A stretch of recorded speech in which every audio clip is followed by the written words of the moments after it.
Hello दोस्तों, मैं हूं डॉक्टर अमित चुग, स्पाइन सर्जन। आज हम बात करेंगे एक बहुत ही कॉमन स्पाइन इशू के बारे में, जो कि स्लिप डिस्क है। बहुत सारे लोग इससे सफ़र करते हैं, लेकिन सर्जरी के बिना भी काफ़ी केसेस में इसका इफ़ेक्टिव ट्रीटमेंट पॉसिबल है।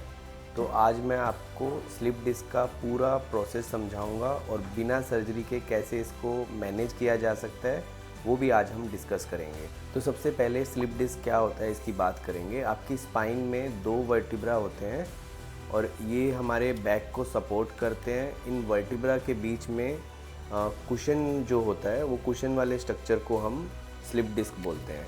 तो ये कुशन जो होता है वो आपका शॉक एब्जॉर्बर या कुशन होता है। ये आपको मूवमेंट फ्लेक्सिबिलिटी प्रोवाइड करता है। 2 बोन के बीच में स्लिप डिस्क रहता है और इसमें पीछे से जो कैनाल बनती है, उस कैनाल में से नर्व्स पास होते हैं। तो ये डिस्क शॉक एब्जॉर्बर का काम करता है और आपके स्पाइन के मूवमेंट को स्मूथ बनाता है। लेकिन जब डिस्क का आउटर लेयर, जिसको कि एनुलर फाइब्रोसिस बोलते हैं, आउटर लेयर में जब टियर या क्रैक आ जाता है, तो इनर जेली जो उसके अंदर जो मटेरियल होता है वो बाहर निकलने लगता है। जब वो मटेरियल बाहर निकलता है तो वो जेली जो होती है वो आके नर्व्स को कंप्रेस कर देती है, जिससे कि वहाँ पे एक इन्फ्लेमेटरी प्रोसेस स्टार्ट हो जाता है, जिससे आपको कमर में दर्द या कमर से पैरों में दर्द जाने लगता है नर्व कंप्रेशन की वजह से। इसे स्लिप डिस्क कहते हैं और ये बाहर आई जेली नर्व्स पे प्रेशर डालती है, जिसकी वजह से वहाँ पे पेन, वीकनेस और कभी कभी नमनेस भी फील होती है। अब आप सोच रहे होंगे कि ये स्लिप डिस्क क्यों होता है। इसके कई रीज़न हो सकते हैं, जैसे कि एजिंग प्रोसेस, पोस्चर, कोई जर्क लग जाना, जिम में कोई हैवी सामान उठा लेना या कुछ हैवी वेट लिफ्टिंग कर लेना, सीडेंट्री लाइफस्टाइल है, ओवरवेट है, मसल्स वीक हैं, विटामिन कैल्शियम डेफिशिएंसी है, जिसकी वजह से मसल्स और बोन जो है वो वीक हो गई हैं। ओवरऑल जो स्ट्रक्चर है जो स्पाइन का, वो वीक हो गया है। जब वो स्ट्रक्चर वीक हो जाता है तो सारा लोड जो है वो आपके डिस्क पे जाता है। तो डिस्क पे जब लोड जाता है तो डिस्क का वियर एंड टियर स्टार्ट हो जाता है, जिससे इसका जो एनुलर फाइब्रस जो आउटर लेयर है वो वीक होने लग जाती है। तो किसी एक दिन ऐसा होता है कि जब वो वीक स्ट्रक्चर जो है पंचर हो जाती है या रप्चर हो जाता है, तो अंदर का जो जेली है वो बाहर आ जाता है और ये स्लिप डिस्क का प्रोसेस यहीं से स्टार्ट होता है। और ये सारे फैक्टर्स की वजह से स्लिप डिस्क का रिस्क जो है वो बढ़ जाता है। सिम्टम्स की बात करें तो सबसे कॉमन सिम्टम्स जो है इसमें इनिशियली जब एनुलर फाइब्रोसिस का वियर एंड टियर स्टार्ट होता है, उस टाइम पे patient complains of back pain. But जैसे ही स्लिप डिस्क आता है और नर्व कंप्रेस होती है तो पेशेंट बोलते हैं कि पहले तो बैक पेन था, अब पेन जो है वो लेग्स में भी जाने लग गया। तो बैक पेन के साथ साथ लेग पेन भी आ जाता है, टिंगलिंग, नमनेस, और बहुत रेयरली होता है कि पेशेंट्स को पैरों में अगर वीकनेस भी आने लग जाती है। अब हम बात करेंगे कि इसका बिना सर्जरी के क्या क्या मैनेजमेंट पॉसिबल है और क्या क्या ऑप्शंस होते हैं। तो गुड न्यूज़ यही है कि हर बार स्लिप डिस्क के केस में सर्जरी की ज़रूरत नहीं होती है। 99% केसेस जो हैं वो विदाउट सर्जरी मैनेज हो सकते हैं। मोस्ट ऑफ द केसेस में नॉन सर्जिकल मेथड से ही हम लोग देखते हैं कि पेशेंट्स को धीरे धीरे सिम्टम्स में इम्प्रूवमेंट आता है। पहला स्टेप जो कंजर्वेटिव ट्रीटमेंट में है उसमें है कि हम मेडिसिन्स देते हैं, जिसमें कि एंटी इन्फ्लेमेटरी मेडिसिन्स होती हैं और साथ में नर्व रिलैक्सेंट होते हैं, जो कि इन्फ्लेमेशन को कम करते हैं। और नर्व रिलैक्सेंट जो पेन लेग में जा रहा है, टिंगलिंग, नमनेस होती है, उसको धीरे धीरे वो कंट्रोल करने की कोशिश करते हैं। इसके अलावा फिजियोथेरेपी भी इसमें बहुत इफ़ेक्टिव होती है। फिजियो में लेज़र फिजियोथेरेपी का सबसे आजकल ज़्यादा रिजल्ट देखे जा रहे हैं।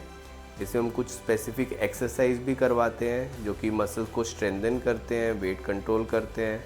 मसल स्ट्रेंथ होंगे, पूरा स्ट्रक्चर स्ट्रॉन्ग होगा, तो डिस्क पे जो प्रेशर आ रहा है वो थोड़ा डिस्ट्रीब्यूट हो जाता है। जब डिस्क पे आया हुआ प्रेशर डिस्ट्रीब्यूट होता है, डिस्क पे से लोड कम होता है, तो उस कंडीशन में डिस्क को हील होने में बेटर एनवायरनमेंट मिलता है और डिस्क जल्दी हील होती है। ये आपकी मोबिलिटी को भी इम्प्रूव करता है और पेन को रिड्यूस करता है। रेस्ट इसमें ज़रूरी है, बट बहुत ज़्यादा रेस्ट भी नहीं करना चाहिए। थोड़ा एक्टिव रहना चाहिए। जितना ज़्यादा हम फ्रीक्वेंट मूवमेंट करते हैं उतना मसल टोनिंग बेटर होती है, सप्लाई जो है ब्लड की वो बेटर होती है, और वो ब्लड सप्लाई अल्टीमेटली डिस्क को जो हील होने में हेल्प करती है और उसकी रिकवरी में जो टाइम लगता है वो थोड़ा कम हो जाता है। आपका पोस्चर भी स्लिप डिस्क रिकवरी में बहुत इंपॉर्टेंट रोल प्ले करता है। तो जब भी आपको बैठना या चलना है तो इंश्योर करना है कि स्पाइन सही अलाइनमेंट में हो और आप सही अलाइनमेंट में ही बैठे और वॉक करें। इस सब के अलावा कुछ एडवांस नॉन सर्जिकल ट्रीटमेंट भी अवेलेबल हैं आज के टाइम में, जिसमें कि एपिड्यूरल स्टेरॉइड इंजेक्शन होता है, जिसमें हम स्पाइन में एक इंजेक्शन देते हैं, डिफ्यूज़ इंजेक्शन होता है जो कि पूरे स्पाइन में आपके लोअर बैक को कवर करता है। और एक एडवांस टेक्निक इसमें है, वो है सिलेक्टिव नर्व रूट ब्लॉक, कि जिस लेवल पे आपको इन्फ्लेमेशन है, जहाँ पे स्लिप डिस्क हुई है, हम एक्सरे मशीन में देख के स्पेसिफिकली उसी साइड की नर्व और डिस्क पे जो है इंजेक्शन लगाते हैं। ये काफ़ी एडवांस टेक्निक होती है सिलेक्टिव नर्व रूट ब्लॉक की, और इससे काफ़ी जल्दी पेन में रिलीफ मिल जाता है, बिकॉज हमें जहाँ पे चाहिए हम मेडिसिन उसी जगह पे इंजेक्ट कर रहे हैं। और कुछ स्पाइनल डीकम्प्रेशन थेरेपीज़ आती हैं जिसको स्पाइन को जेंटली स्ट्रेच किया जाता है, जिससे डिस्क पे प्रेशर कम होता है। और अगर आप लाइफस्टाइल में कुछ चेंजेस करने पड़ते हैं, जैसे वेट लॉस या रेगुलर एक्सरसाइज, तो ये भी रिकवरी को बहुत फास्ट कर देते हैं। लॉन्ग टर्म सक्सेस के लिए लाइफस्टाइल चेंजेस बहुत ज़रूरी हैं, ताकि स्पाइन हेल्थ को आप मेंटेन कर सकें। तो दोस्तों, आपने देखा कि स्लिप डिस्क के बिना सर्जरी भी इफ़ेक्टिवली मैनेज किया जा सकता है। बस ज़रूरत है कि आप टाइमली ट्रीटमेंट लें और प्रॉपर गाइडेंस फॉलो करें। अगर आपको भी ऐसे किसी सिम्टम्स लग रहे हैं तो आप अपना टाइम वेस्ट मत करिए और स्पाइन स्पेशलिस्ट से कंसल्ट करें। ऐसी और वीडियोस के लिए सब्सक्राइब करें और हमारे चैनल को, नीचे दिए गए कमेंट सेक्शन में कमेंट करके आप हमसे क्वेश्चन पूछ सकते हैं, या हमारे नंबर पे मैसेज करके या व्हाट्सएप कॉल करके हमसे बात कर सकते हैं। Stay healthy, stay active.